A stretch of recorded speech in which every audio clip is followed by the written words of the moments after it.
Let's learn some history lessons. Hey everyone, Dylan Schumacher, Citadel Defense. So I have been into rifle length gas systems recently. Both with this one here and with my marksman rifle, I have opted for the rifle length gas system up front and then the rifle length buffer tube on the back. And to be honest, I mean, I've been into shooting seriously for 10, 15 years, probably 15, and never really used rifle length systems that much, right? Because what's always been in vogue is carbine length guns, either mid-length gas system and a carbine length, or maybe even a carbine length gas system and then a carbine buffer, right? And so I was thinking about this recently, and I thought, oh, this would be a helpful idea for a video. So the question is, right, what's the difference? Why do they exist? Where did they come from? And what do we all use them for, okay? So back when the AR-15 was originally conceived, right, it was conceived with a rifle length gas system. It was originally a 20-inch rifle, which is what you see up here, right, with a rifle length gas system. Now, if you don't understand how an AR-15 works, you might get lost here. But essentially, right, bullets go in the mag goes in the gun, right, bullets get chambered right up here, right there in the chamber, right? And then when the bullet is fired, the bullet is going to move down the barrel. Behind that bullet is a bunch of gas that's pushing the bullet out, right? That's what moves the bullet. The gunpowder explodes, there's a bunch of gas, expansion, etc., and that's propelling the bullet out. Well, that gas is following along behind the bullet as the bullet leaves the barrel. Then, right about here, that's where the gas tube interfaces with the barrel. So they drill a little hole in the barrel, and there's a little tube, and it rides right above the barrel, and it comes back here, and it pushes gas, which you might be able to see it right there, might not, pushes gas into the chamber, and that is what then pushes the bolt back to cycle the gun, pick up a new round, and you're ready to party again, right? So that's basically how an AR-15 works. That is called a direct impingement system, right? Where the gas is getting dumped directly back into, and the gas is directly moving the bolt back, versus like a piston system, where there's a long piston here, and the gas pushes the piston's what pushes the bolt back, like on an AK, okay? But an AR, direct impingement system. So the longer that gas travels, right, the more subdued, shall we say, it is. I don't really know what the technical term is here to use, right?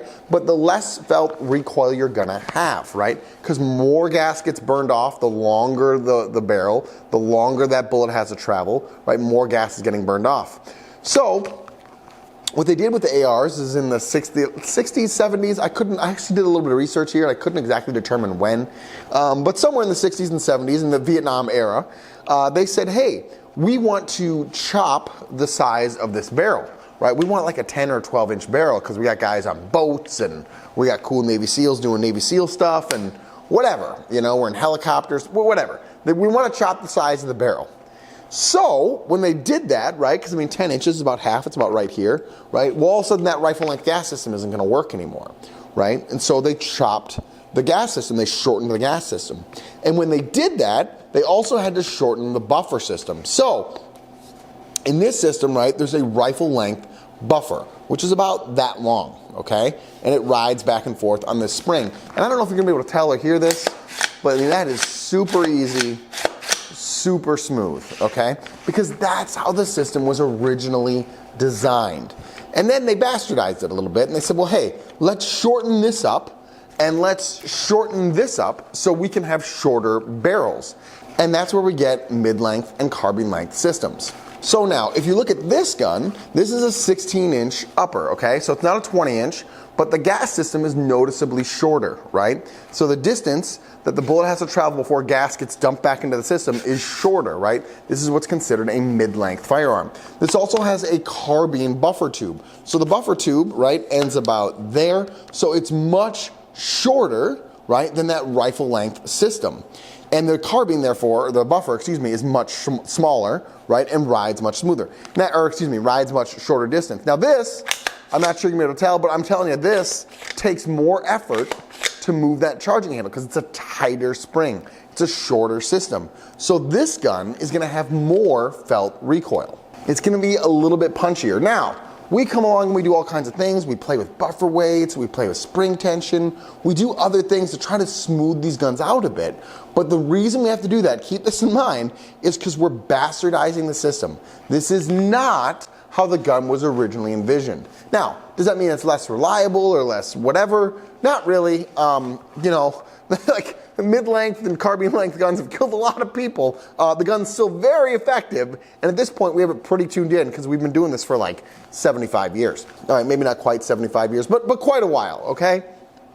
So the gun's gonna work just fine at this point. But it's not how it was originally designed. And so what that means is you just have to understand you're making some trade-offs, right? You're saying, well, look, I want a shorter barrel, and I want to shorten the gas system, and I want to shorten the buffer system, and I'm doing that because I want a shorter barrel.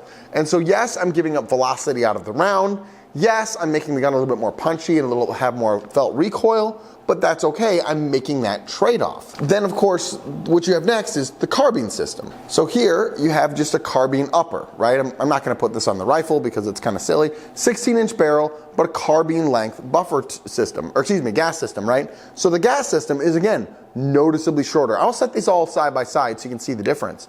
But again, this gun is gonna be much punchier, especially when compared to like the rifle length, right? You put this on a lower with a carbine length buffer system, and then you shoot it 5, 10 times, whatever, then you compare it to one with a rifle length buffer system and a rifle length gas, it's a noticeable difference as far as which one is smoother, right?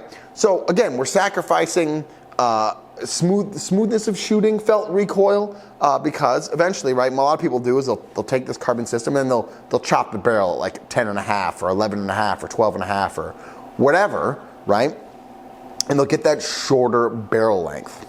But that typically is where this whole thing comes from. And it's why most of us, right, are running something like this. We're running something with that carbine length buffer system in the back there, and then maybe a mid-length, maybe a carbine length up here, depending on how long your barrel is and what you're trying to accomplish.